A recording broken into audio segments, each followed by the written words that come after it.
예수님께서 공생애 사역하시고 했던 사역은 크게 세 가지 사역입니다. 가르치시는 사역과 복음을 전파하는 사역과 고치시는 사역이었습니다. 우리가 이것을 절대로 놓치지 말아야 합니다. 교회가 해야 할 일은 가르치고 복음을 전파하고 치유하는 일인 것이죠.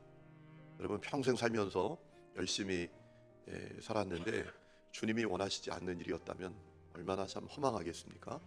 그래서 마태복음 4장 27절 말씀은 너무나 중요한 말씀이에요. 우리 다 같이 한번 어제 읽었던 말씀인데 같이 읽어볼까요? 23절, 4장 23절 시작. 예수께서 온 갈릴리에 두루 다니사 그들의 회당에서 가르치시며 천국 복음을 전파하시며 백성 중에 모든 병과 모든 약한 것을 고치시니. 아멘. 가르치시고 전파하시고 고치셨다. 이것이 우리 교회가 해야 할 사역입니다. 그리고 여러분들이 해야 할 일입니다. 여러분을 통해서 날마다 말씀이 전해지고 또 복음이 전해지고 치유를 받는 사람들이 일어날 수 있기를 축복합니다.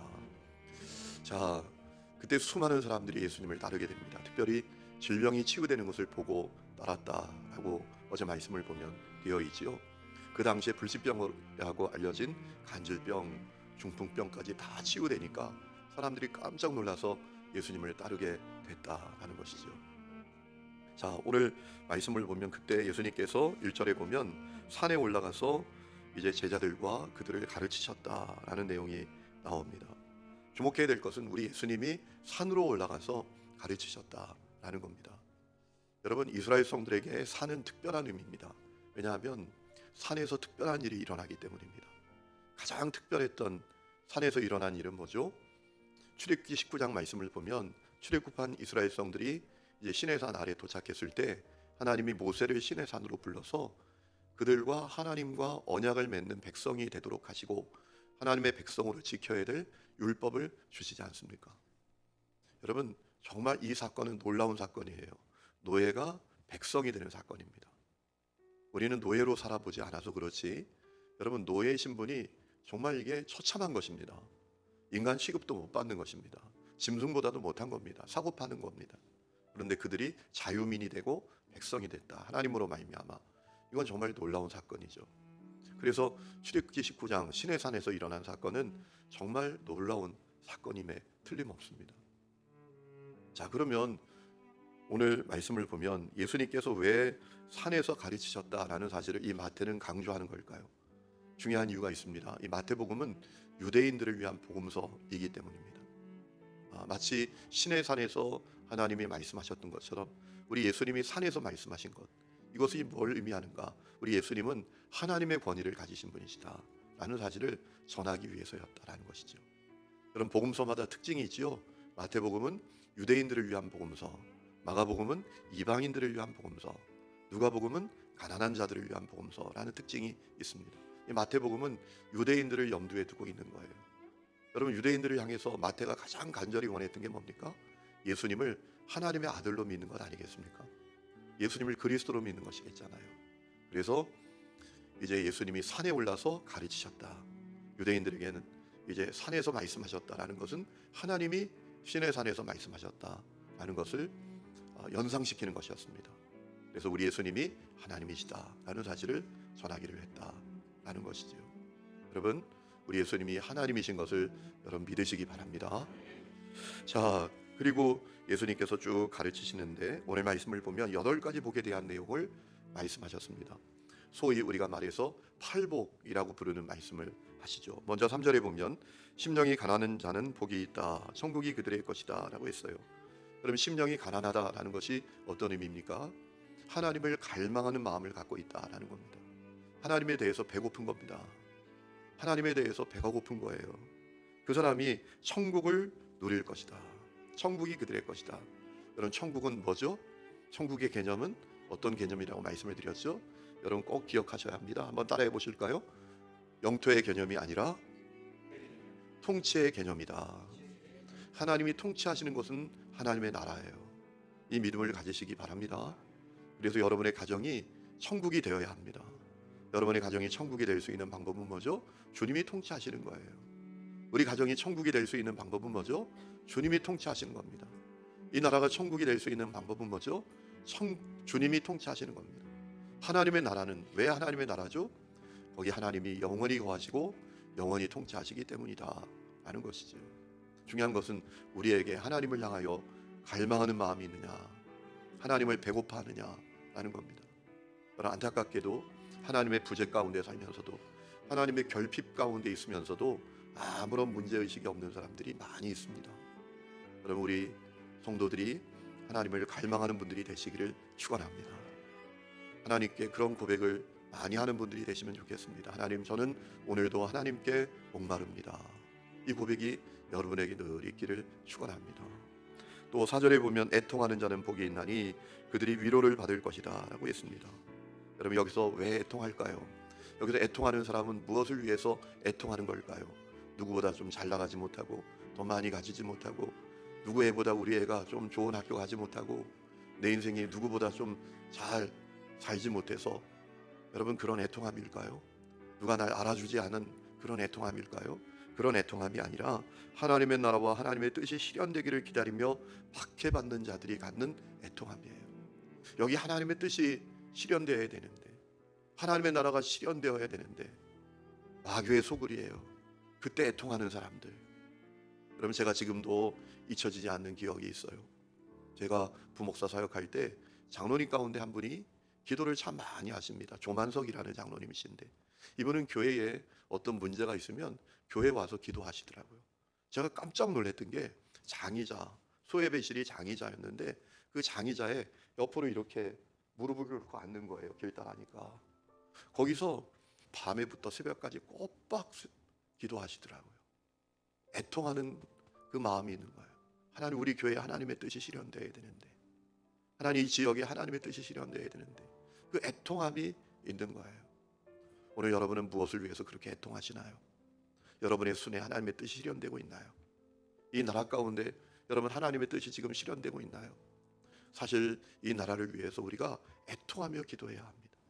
동방의 예루살렘이라고 불리던 이 나라, 여러분, 교과서를 보면 제가 얼마 전에 이 교육부에 관계된 사람을 만나는 일이 있었는데 그에게 충고했어요.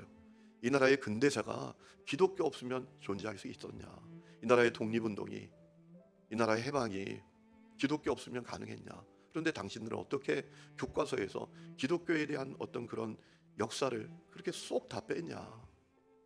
여러분, 이 나라를 위해서, 이 나라에 하나님의 뜻이 이루어지도록 애통하는 분들이 되시기를 축원합니다. 여러분, 이 나라 위하여 애통해야 합니다. 우리 교회를 위해서 애통해야 합니다. 또 5절에 보면 온유한 자는 복이 있나니 그들이 땅을 기업으로 받을 것이다 라고 했습니다. 여기서 온유하다라는 것은 단지 성품의 온유함만을 의미하는 것이 아니라, 내가 공격받고 비난받을 때 하나님을 신뢰하고 하나님의 변호를 신뢰함으로 잠잠히 기다리는 그런 온유함을 말하는 겁니다. 그들이 땅을 기업으로 받는다라는 겁니다. 여러분, 생각해 보세요. 제가 목회를 하면서 보니까 나에게 아무 해가 없고 나에게 아무 불이익이 없으면 웬만하면 다 온유합니다. 그런데 언제 사람이 돌변하는가? 내가 좀 불이익을 당한다, 내가 좀 소홀히 여김을 당한다, 내가 오해를 받는다, 내가 공격을 받는다, 그러면 얼굴이 확 돌변하더라고요. 여기서 말하는 온유함은 어떤 성품의 온유함만이 아니라, 내가 때로는 비난을 받고 오해를 받고 공격을 받을 때에도 하나님의 일하심을 신뢰하기 때문에, 그래, 하나님이 변호해 주실 거야, 하나님이 시시비비를 가려 주실 거야, 이 사실을 믿고 잠잠한 사람, 그 온유함을 가리키는 거예요. 그런 성도들이 우리 교회 가운데 많아지기를 주의 이름으로 축원합니다. 어제도 제가 오늘 목사님하고 목회를 이야기를 나누면서 그런 얘기를 나눈 적이 있습니다. 이 목회를 좀 오래 하는 게 필요하다. 왜냐하면 그저 3년 5년 지나면 목사는 성도를, 성도는 목사를 그냥 겉모습만 보다 끝나는 거예요. 좋은 모습만 보다 끝나는 거예요. 그의 밑바닥을 못 보는 거예요. 그러니까 공동체도 성숙이 안 되고, 목사도 성숙이 안 되고, 성도도 성숙이 안 되는 거예요. 밑바닥이 드러나고 그게 치유되고 그게 변화되고, 그러면서 한 걸음 한 걸음 성숙하게 되는 건데, 허니문 보내다가 툭 문제 생겨서 끝나고, 그러면 교회도 성장이 안 되고 목사도 성장이 안 되고.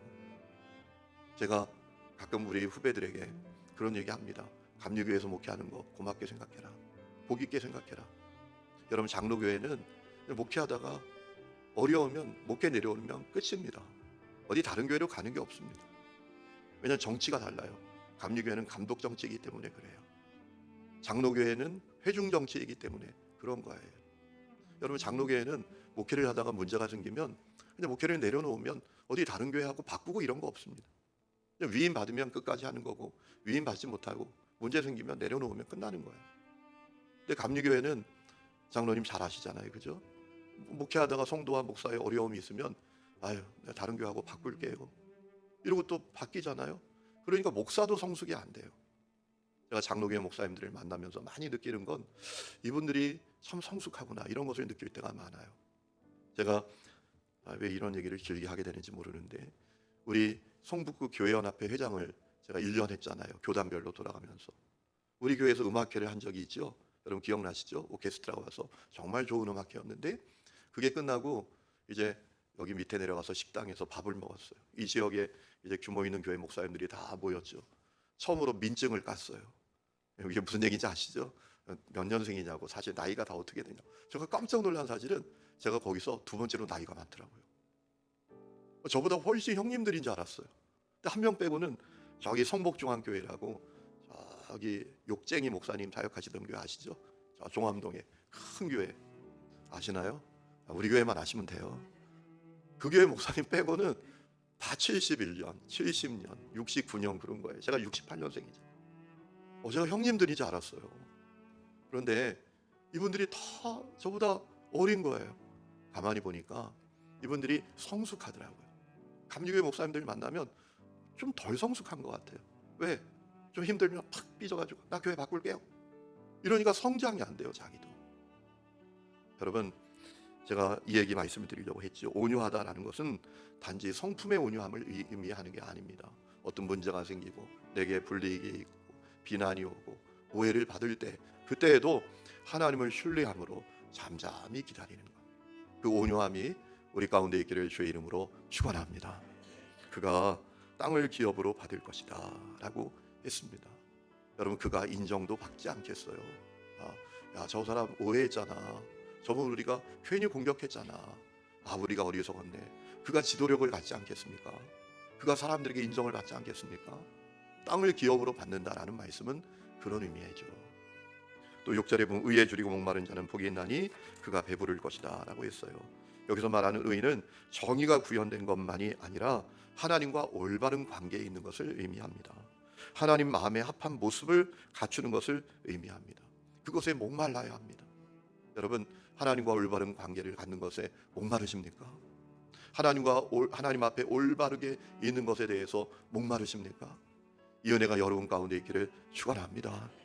7절에 보면 긍휼히 여기는 자는 긍휼히 여김을 받을 것이다. 긍휼히 여긴다라는 것은 그저 연민으로 가득한 것을 의미하는 것이 아닙니다. 고통받는 사람들의 그 고통을 공감하고 불쌍히 여기고 구체적인 몸짓으로 위로하고 또 불쌍히 여기는 것을 의미해요. 여러분, 이런 불쌍히 여김을 말하는 게 아닙니다. 아이고 안 됐네, 이런 불쌍히 여김을 말하는 게 아닙니다.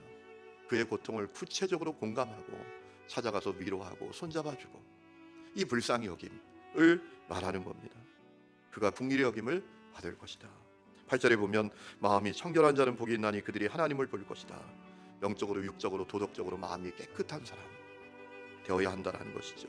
9절에 보면 화평케 하는 자는 복이 있나니 하나님의 아들이라 일컬음을 받을 것이다. 갈등과 대결의 관계를 깨트리고 평화를 이루도록 하는 사람에게 복이 있을 것이다. 여러분, 오늘 우리는 평화의 도구로 살고 있나요? 불화의 도구로 살고 있나요? 10절에 보면 의를 위해 박해를 받는 자는 복이 있나니 천국이 그들의 것입니다 라고 했어요. 의를 위해 박해를 받는다라는 것은 정의를 위해서 박해를 받는다라는 것을 의미하는 것이 아니라 예수님을 믿고 따른다는 이유 때문에 박해를 받는 것을 의미합니다. 하나님의 나라, 그 나라를 위해서 박해를 받는 것을 의미해요. 천국이 그들의 것이고, 12절에 보면 하늘의 상이 그들에게 크리라 라고 하셨습니다. 주목하게 될 것은, 여러분, 예수님 병 고치는 것을 보고 예수님을 쭉 따라온 그 수많은 사람들에게 예수님이 이 말씀하셨다는 겁니다. 그들은 아마 실망했을지 모릅니다. 아니, 우리가 원하는 건 병 낫는 거, 부자 되는 거, 잘 사는 거, 성공하는 거, 그런 건데, 아니 이분이 왜 생뚱맞은 이야기를 하는 거야? 라고 생각했을지도 모릅니다. 왜 그렇게 하셨을까요? 가장 중요한 복을 놓치지 않아야 하기 때문입니다. 여러분, 가장 중요한 복은 무엇입니까? 천국의 복입니다. 천국에서 상을 누리는 복입니다. 여러분, 이 세상은 잠깐이지만 하나님의 나라는 영원한 것을 믿으시기 바랍니다. 여러분, 천국이 최고의 복이라는 사실을 믿고 사십니까? 천국에서 받는 상이 큰 상이라는 사실을 믿으십니까? 여러분, 이 세상만 바라보고 살아가는 사람들은 마음 가난하고 마음 청결하고 의를 위해서 박해를 받고 이거 다 쓸데없는 거지.